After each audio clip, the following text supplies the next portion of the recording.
வணக்கம். நாளைக்கு ஞாயிற்றுக்கிழமை மகாலய அமாவாசை, முன்னோர்களுக்கு உண்டான வழிபாடுங்க.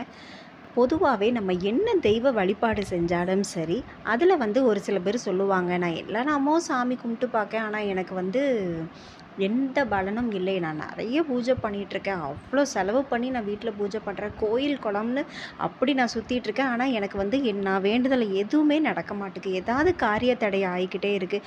அந்த வீட்டில் இருக்கிற யாருக்காவது திருமண தடை, ரொம்ப வருஷம் ஆகியும் கல்யாணம் ஆகாமே இருக்குது. ஒரு சில பேருக்கு குழந்தை பாக்கியம் ரொம்ப வருஷம் ஆகியும் கிடைக்காம இருக்கும். ஒரு சில பேருக்கு வேலை கிடைக்கவே செய்யாது, அவங்க என்ன வேலை ட்ரை பண்ணாலும் கிடைக்காது. ஏதாவது ஒரு தடைங்க, மொத்தத்தில் செலவு, இந்த மாதிரி ஏதாவது ஒரு விஷயத்தில் தடை வந்துக்கிட்டே இருக்கும் அப்படின்னு சொன்னால் அது பித்ருதோஷம் அப்படின்னு சொல்லுவாங்க. அதாவது முன்னோர்கள் வழிபாடு செய்யாமல் இருந்தோம் அப்படின்னா கண்டிப்பாக அந்த மாதிரி ஆகுங்க. நிறைய வழிபாடு செய்வாங்க, பூஜை பண்ணுவாங்க, எந்த கோயிலை சொன்னாலும் அந்த கோயிலுக்கு போவாங்க, எல்லாமே செய்வாங்க.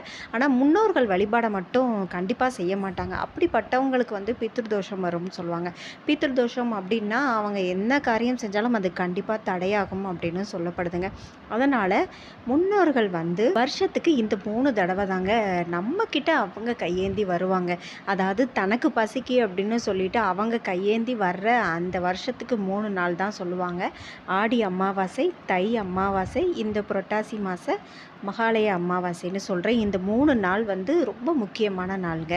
அதுவும் முன்னோர்கள் நம்மக்கிட்ட பசிக்காக கையேந்திட்டு அதாவது கடவுள் இந்த 3 அமாவாசைக்கு மட்டும்தான் இறந்தவங்களை பூலோகத்துக்கு அனுப்புவாங்களாம். அதாவது பசியாறிட்டு தண்ணி அருந்திட்டு வரணும் அப்படின்னு சொல்லுவாங்க. அதனால் ஒரு சில வயசானவங்க முன்னோர்கள் வழிபாடு செய்ய முடியாதவங்க நீங்கள் என்ன பண்ணணும் அப்படின்னா, வீட்டிலேயே அவங்க ஃபோட்டோவை நல்லா நீட்டாக தொடச்சி அவங்களுக்கு பிடிச்ச படையெல்லாம் செஞ்சு வச்சு தீபம் ஏற்றி வச்சுட்டு அந்த மாதிரி வழிபடுங்க, விரதமாக இருந்துக்கோங்க. ஆனால் முடிஞ்சவங்க கண்டிப்பாக ஆற்றுக்கு போய் நீங்கள் அந்த தர்ப்பணம் கொடுப்பாங்கள்ல, அதை முறையாக நீங்கள் கண்டிப்பாக செய்யணும். உங்களுக்கே தெரியும், அந்த முன்னோர்கள் யாராவது ஒருத்தங்க அந்த வீட்டில் இறந்துருப்பாங்க. நீங்கள் முன்னோர்கள் அப்படின்னு சொல்லும்போது, முன்னோர்கள் அப்படிங்கும்போது அம்மா, அப்பா, வயசான ஆச்சி, தாத்தா அதை மட்டுமே யோசிக்காதீங்க. உங்கள் வீட்டில் யாராவது இறந்துருந்தாலும், மரணம் அடைஞ்சு யாரும் இறந்துருப்பாங்க, அவங்களுக்கு 1 வருஷம் ஆயிடுச்சு அப்படின்னாலும் கண்டிப்பாக இந்த தர்ப்பணம் கொடுத்தே ஆகணுங்க. அது வயதானவங்களுக்கு கூட அந்த பாதிப்பு அதிகமாக ஆகாது. அந்த வீட்டில் கொடுக்கல அப்படிங்கும்போது அந்த பாதிப்பு அதிகமாகாது. ஆனால் அந்த அகால மரணம் அடைஞ்சு சிறு வயதிலே இறந்து போயிருப்பாங்கள்ல, அவங்களுக்கு அந்த 1 வருஷம் கழித்து அந்த திதியெல்லாம் கொடுத்து முடிச்சுட்டு இந்த தர்ப்பணம் கண்டிப்பாக கொடுத்தாகணுங்க. விஷயத்தில் நோய்வாய்ப்பட்டோ இல்லை ஏதோ ஒரு காரணமாக சிறு வயதிலே இறந்துருப்பாங்க, அவங்களுக்கு கண்டிப்பாக வருஷத்துக்கு இந்த 3 தடவை கண்டிப்பாக இந்த தர்ப்பணம் கொடுத்தே ஆகணுங்க. ஏன்னா அவங்களோட பாதிப்பு நம்ம வீட்டுக்கு ரொம்ப அதிகமாக இருக்கும்னு சொல்லுவாங்க. ஒரு சில பேர்லாம் இறந்த உடனே சொல்லுவாங்க, இவங்க இறந்து 1 வருஷம்தான் ஆகுது, ஆனால் ரொம்ப படாத பாடுபடுத்திருச்சு, நமக்கு ஏதாவது மாற்றி மாற்றி கஷ்டம் வந்துட்டே இருக்குது இறந்த நாளில் இருந்து அப்படின்னு சொல்லலாம். அப்படின்னா நீங்கள் அந்த 1 வருஷம் முடிஞ்சிருச்சு அப்படின்னு நினச்சி விடுவீங்க. அப்படி கிடையாது, வருஷம் அவங்களுக்கு தர்ப்பணம் கொடுத்தே ஆகணும். அதுவும் இந்த 3 அமாவாசையில் கண்டிப்பாக நீங்கள் கொடுத்தே ஆகணுங்க. இந்த மகாலய அமாவாசை அப்படிங்கிறது முக்கியமான அமாவாசைங்க. வீட்டில் கண்டிப்பாக விரதமாக இருந்து அந்த மாதிரி சமையல் செஞ்சு அவங்களுக்கு படைச்சி அதுக்கப்புறம் காகத்துக்கு வச்சுட்டு அதுக்கப்புறம் தான் நீங்கள் சாப்பிடணும் அப்படின்னு சொல்லுவாங்க. அதனால் இந்த அமாவாசையை கண்டிப்பாக தர்ப்பணம் கொடுக்க மறந்துடாதீங்க. நீங்கள் என்ன தான் பூஜை எவ்வளோ செலவு பண்ணி நீங்கள் பண்ணாலும் முன்னோர்கள் வழிபாடு செய்யலை அப்படின்னா கண்டிப்பாக எந்த பூஜையுமே பலனளிக்காது அப்படின்னு சொல்லி நான் கேள்விப்பட்டிருக்கேன். நீங்கள் ஒரு சில பேர் நான் பணத்துக்காக நான் எவ்வளவோ பூஜை பண்ணிகிட்ருக்கேன் அந்த மாதிரிலாம் செய்வாங்க.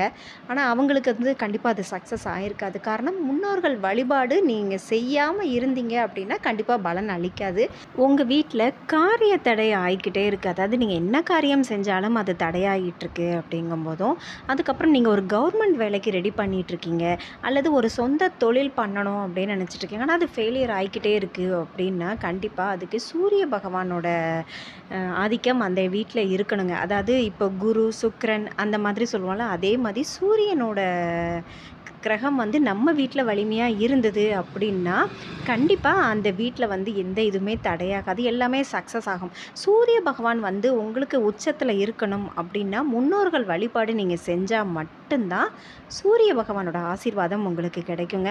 அதனால் சூரிய பகவானோட ஆதிக்கம் உங்களுக்கு அதிகமாக வேணும் அப்படின்னா கண்டிப்பாக முன்னோர்கள் வழிபாடு செஞ்சால் மட்டும்தான் இந்த மாதிரி ஒரு சில பிரச்சனைகள்லேருந்து நம்மளால் தப்பிக்க முடியும்.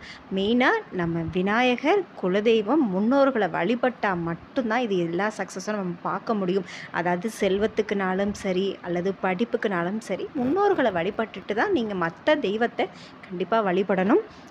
நான் பேசுகிற விஷயம் உங்களுக்கு பயனுள்ளதாக இருந்தது அப்படின்னா ப்ளீஸ் என்னோட சேனலை சப்ஸ்கிரைப் பண்ணிவிட்டு எனக்கு சப்போர்ட் பண்ணுங்கள்.